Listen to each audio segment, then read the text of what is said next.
পরের দিন সকালবেলাতেই ইয়োনো জাঙ্কুকের ঠাম্মু মানে রোজকে নিয়ে এলেন জাঙ্কুকদের বাসায়। কারণ 2 দিন পর মিসেস জিন আর মিস্টার আরএম সাহেবের অ্যানিভার্সারি আছে। এই ইয়োনো, সেই থেকে ওরকম ফিকফিক করে হাসছিস কেন রে? ইয়োনো এবার হাসি থামিয়ে বলে, ঠাম্মু কি করেছে সেটা শুনলে আপনিও হাসবেন। তাহলে বলেই ফেল, মা কি করেছে? হ্যাঁ হ্যাঁ, তুই তো আমার কথা শুনে দাঁত বের করবি বলেই বসে থাকিস, তাই না? উফ, তোমরা দুজনে থামো তো। এই ইয়োনো, বলতো কি হয়েছে? ইয়োনো নিজের হাসি কোনো রকমে চেপে পার বলে, ফ্লাইটের ঠাম্মুকে একজন এয়ার হোস্টেস এসে বলেছে আপনার কি সেবা করতে পারি। আর ঠাম্মু উত্তরে বলেছে পাটা একটু টিপে দাও তো। কথাটা বলার সাথে সাথে ইয়োনো হাসিতে লুটোপুটি দিচ্ছে। আর এখন ইয়োনোর সাথে যোগ দিয়েছে জাঙ্কুক। আরএম সাহেবও মিটিমিটি হাসছে, বেশি জোরে হাসলে পাছে মায়ের কাছে ঝাড়কায়, সেই জন্য। হ্যাঁ হ্যাঁ, খুব করে হাস, সব কটা দাঁত ভেঙে দেবো। এই জিন, তুই বেশি হাসবি না কিন্তু। আর আমি কি করব? মেয়েটাই তো বললো কি সেবা করতে পারি, আর আমার পাটাও ব্যথা করছিল, তাই জন্যই তো বললাম পাটা টিপে দিতে। তাই বলে ওইভাবে বলবে? বেশ করেছি বলেছি। এই বলে রাগি গজগজ করতে করতে উনি চলে গেলেন বিশ্রাম নিতে নিজের রুমে। আচ্ছা, তাহলে আমিও বাড়ি যাই। না না, কোথাও যেতে হবে না, আজকে এখানেই থেকে যা। আর বাহানা মারলে মেরে তক্তা বানিয়ে দিয়ে ওটাই বসে পড়বো বলে দিলাম। আর জাঙ্কুক, তুই তেকে ইনভাইট দিয়েছিস তো? দিয়েছি। যাক, একটা কাজের কাজ করেছিস তবে। আর ওর বন্ধু দুজনকে? সে আর বলতে, মাথাটাকে বলেছি আর কান দুটোকে বলবো না তাই কি হয় নাকি? সবাইকেই বলে দিয়েছি, আর সুগাকেও ফোন করে বলে দিয়েছি। তুমি আঙ্কেল আর আন্টিকে বলেছো তো? বলে দিয়েছি, কালকেই আসবে সবাই। খুব ব্যস্ত হয়ে পড়েছে পার্টির ব্যবস্থা করতে গিয়ে, কিন্তু মাঝে ফোন করে এতে আসছে কিনা সেটা জানতে ভোলেনি। অন্যদিকে মিসেস জিনও রোজের কাছে একটা জাহাজ চকচকে ইন্ট্রো দিয়েছে, আর রোজও তের সাথে দেখা করার জন্য অপেক্ষায় রয়েছে। অন্যদিকে ইয়োনো দুপুরবেলায় বেরিয়ে পড়ে মিসেস জিন আর মিস্টার আরএম সাহেবের জন্য গিফট কিনতে। ওখানে দেখা হয়ে যায় জেনের সাথে। এক পশলা ঝগড়া করে তারপর দুজনকে হেল্প করে গিফট কিনতে। তারপর যে যা নিজের বাসার উদ্দেশ্যে চলে যায়, আর ইয়োনো চলে আসে আরএম সাহেবের বাসায়। এই ইয়োনো, কোথায় গায়েব হয়ে গেছিল বলতো তুই? দেখো, মনে হয় মনের মানুষের সাথে দেখা করতে গিয়েছিল। আম্মু, আমার ওরকম কেউ নেই। থাকবে কিভাবে?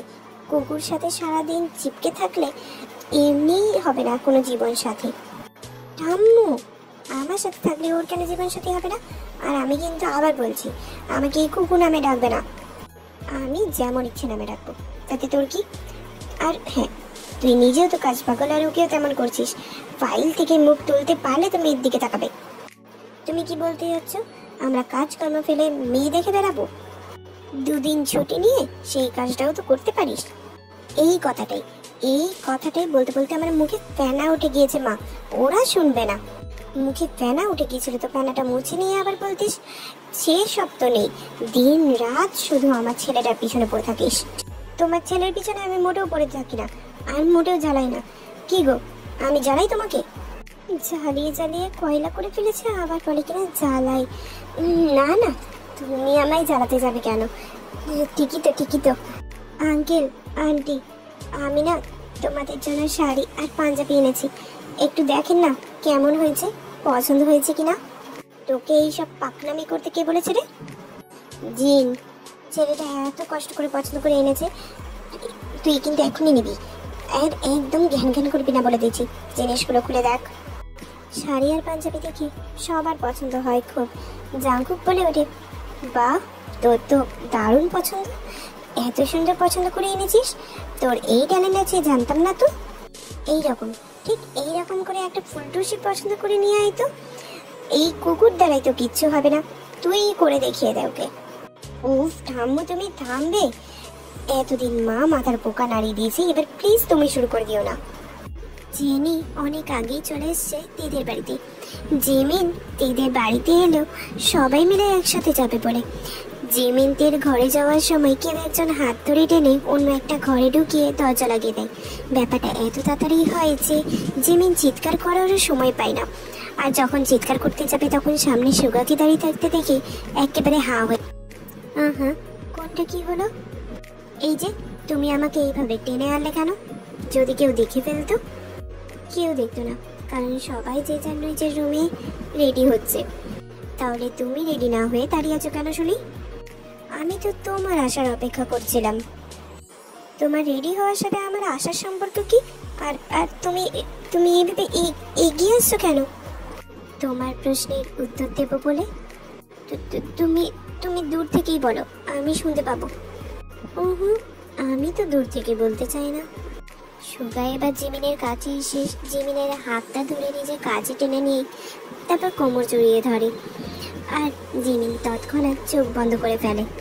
সুগা জিমিনের কানের কাছে গিয়ে ফিসফিস করে বলে, আমি তোমার অপেক্ষা করছিলাম, প্রথমত তোমায় দেখবো বলে, আর দ্বিতীয়ত আমিও সেম কালারের ড্রেস পরবো, বুঝলে ম্যাডাম?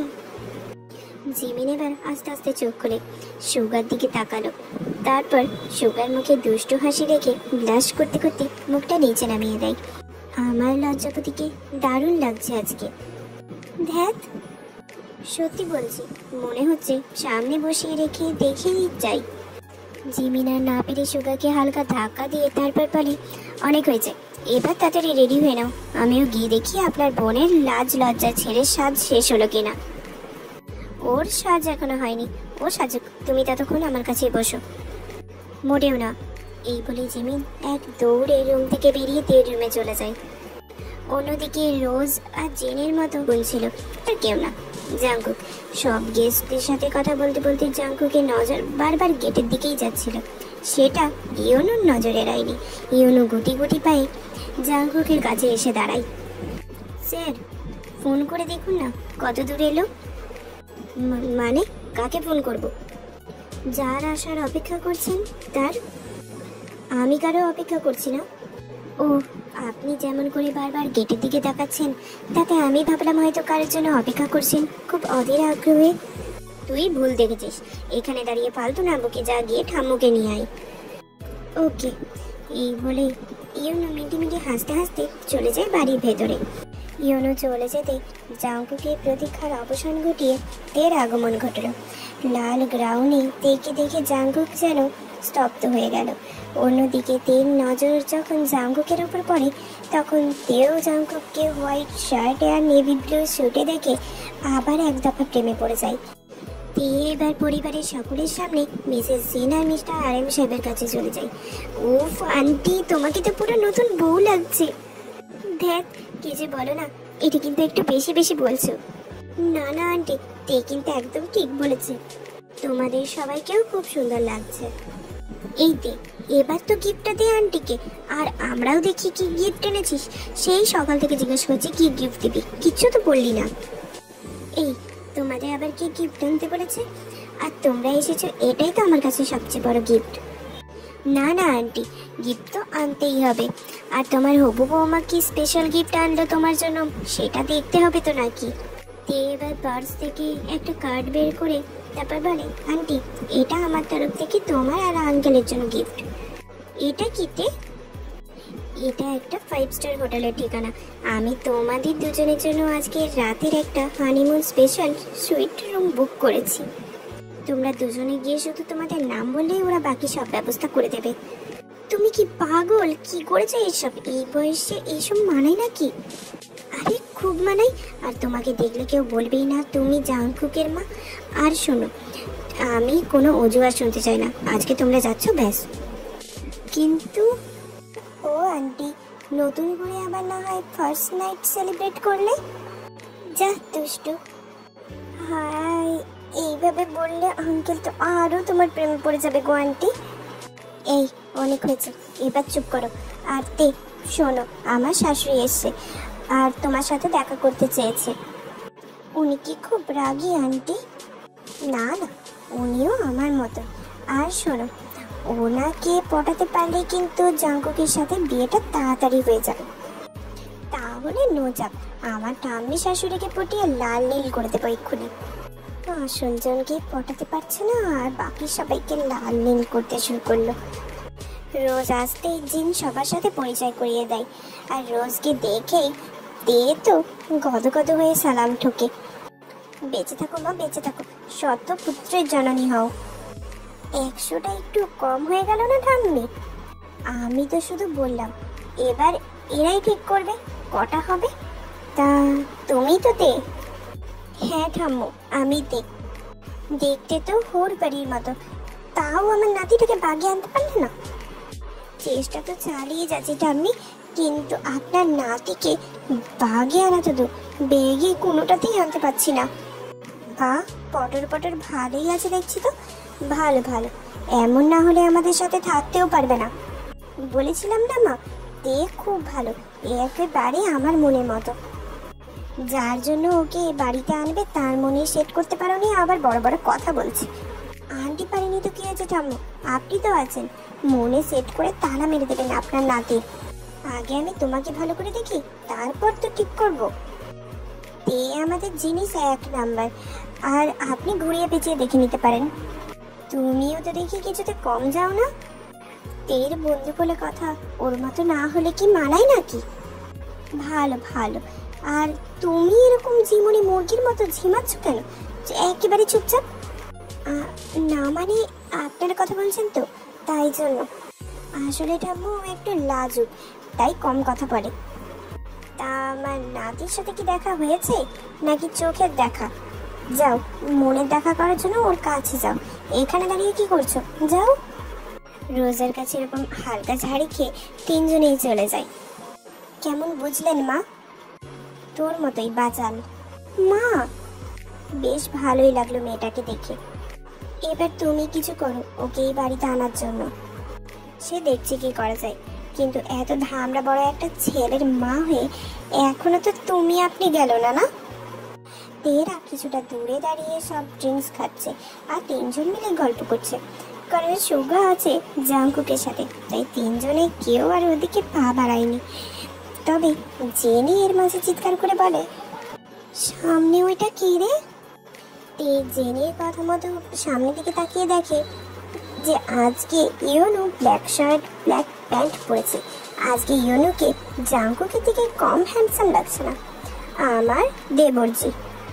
ও মা গো, এতদিন এই লোক কোথায় ছিল এই টিকটিকির? কেন গো দোস্ত, ক্রাশ খেলে নাকি?